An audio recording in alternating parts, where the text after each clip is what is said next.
ಇವತ್ತಿಗೆ 3 ದಿವಸ ಆಯ್ತು. ಈ ಜಾಗದಲ್ಲಿ ಒಂದು 4 ಹುಡುಗರು ಬಂದ್ರು ಮುಳುಗಲಿಗೆ ಸ್ನಾನ ಮಾಡ್ಲಿಕ್ಕೆ ಅಂತ ಹೇಳಿ. ಆದ್ರೆ ಅವರ ಕುತ್ತಿಗೆಯಲ್ಲಿದ್ದ ಸುಮಾರು 5 ಪೌಂಡ್ ಗ್ರಾಮಿಂದು 5 ಪೌಂಡ್ ಚಿನ್ನ, ಸುಮಾರು 5 ತಲೆ ಚಿನ್ನ ಕುತ್ತಿಗೆಯಿಂದ ಹೋಯ್ತು. ಆದ್ರೆ ಅವ್ರ ಮನೆಯಲ್ಲಿ ತುಂಬಾ ಬೈದ್ರು. ಆದ್ರೆ ಹುಡುಗ ಬಂದು ನನಗೆ ಹೇಳಿದ, ಒಂದು ಹುಡುಕಿ ಕೊಡಿ ಅಂತ, ಯಾಕಂದ್ರೆ ತುಂಬಾ ಕಷ್ಟಪಟ್ಟು ಮಗನಿಗೆ ಮಾಡಿದ್ದಾರೆ. ಆದ್ರೆ ಇವತ್ತು ಬಂದಿದ್ದೀನಿ, ಬಂದೀಗ ಹುಡುಕಿ ಸುಮಾರು ಅರ್ಧ ಗಂಟೆ ನೋಡುವಾಗ ಸುಮಾರು 30 ಅಡಿ ಆಳದಲ್ಲಿ ಅವ್ರ ಚಿನ್ನ ಸರ ಸಿಕ್ಕಿತ್ತು.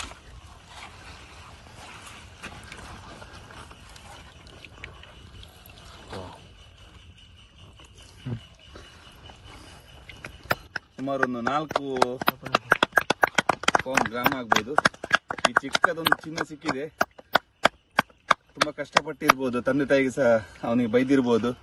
ಆದ್ರೆ ಇನ್ನಾದ್ರೂ ತುಂಬಾ ಜಾಗರೂಕತೆಯಿಂದ ಇಂಥ ಚಿನ್ನ ಎಲ್ಲ ಹಾಕೊಂಡು ಈಜಲಿಕ್ಕೆಲ್ಲ ಹೋಗಬಾರ್ದು. ಮತ್ತೆ ಮಕ್ಕಳು ಯಾರು ಸಹ ಇಂಥ ನೀರಿಗೆ ಸೆಲ್ಫಿ ಹಾಗೂ ರೀಲ್ಸ್ ಹುಚ್ಚಿಗೆ ಯಾರು ಬರಬಾರ್ದು. ಯಾಕೆಂದ್ರೆ ತುಂಬಾ ಅಮೂಲ್ಯವಾದ ಪ್ರಾಣ. ಇಂಥ ನಿಮ್ಮ ಚಿನ್ನ ಇದ್ರೂ ಸಹ ನೀವು ಮನೆಯಲ್ಲಿಟ್ಟು ಮೇಲ್ಗಡೆ ಹೇಳಿ ಬರಬೇಕು, ತುಂಬಾ ಜಾಗರೂಕತೆಯಿಂದಿರಿ ಅಂತ ಹೇಳ್ತಾ ಈ ಚಿನ್ನವನ್ನು ಈಗ ಆ ವರ್ಷದವರಿಗೆ ಒಪ್ಪಿಸ್ತಾ ಇದ್ದೇನೆ.